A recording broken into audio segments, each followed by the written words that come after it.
ఒకటి ఉంది పార్టీలో, కాపులకు ప్రాధాన్యత ఉండదు అనేది ఉంటారు, అది తప్పు.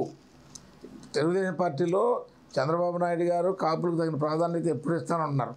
కాపులు కూడా చంద్రబాబు నాయుడు గారికి కాపు కాసేవాళ్ళే కాపులు పక్కాగా.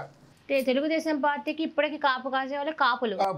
ఎందుకంటే చాలా తక్కువ వేరే వాళ్ళ దగ్గర ఉంటారు, కానీ ఇవాళ జనసేన వచ్చిందని మెజారిటీ అటు ఉన్నారు, కానీ ఆ జనసేన కూడా మా కూటమిలో భాగంగా కాబట్టి. అయితే తెలుగుదేశం పార్టీ ఎప్పుడు కూడా కాపులకి ఏమీ ఇబ్బంది పెట్టరు కూడా. కాకపోతే ఏంటంటే ఈ కొత్తగా వచ్చిన పుట్టిపెట్టిన పార్టీ ఒకటి ఉంది కదా, కాపులకి అన్యాయం చేద్దాం, వాళ్ళు 2-3 ఉంటారు, కొంతమంది లోకల్ మంత్రులు చేసిన వాళ్ళు వాగుతున్నారు కదా ఈ మధ్య.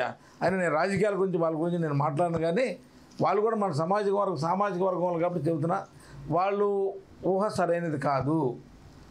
ఈవెన్ అమ్మడి రాంబాబు గారు లాంటి వాళ్ళు ఉన్నారు. అయితే నీ పార్టీలో నీకు కాపుకి అవకాశం నీకు ఇచ్చారు, నా పార్టీలో నాకు అవకాశం ఇస్తారు. నా పార్టీ నాది, నీ పార్టీ నీది. నీ పార్టీలో మా పార్టీలో ఉన్న నువ్వెవరు ఏం చేస్తావు? మీకు న్యాయం జరగట్లా అన్నాయండి. న్యాయం జరగకపోతే జరగదో మాకు తెలుసు. జరగకపోతే కాపుల పిల్లల్ని గుంటూరు జిల్లా నుంచి 1282 మంది పంపించే ఇతర దేశాలకు. రామాంజనేయులు గారు కాపు కార్మిక చైర్మన్గా ఉన్నప్పుడు 10 lakhs free amount with flight charge పంపించి పిల్లలు ఇప్పుడు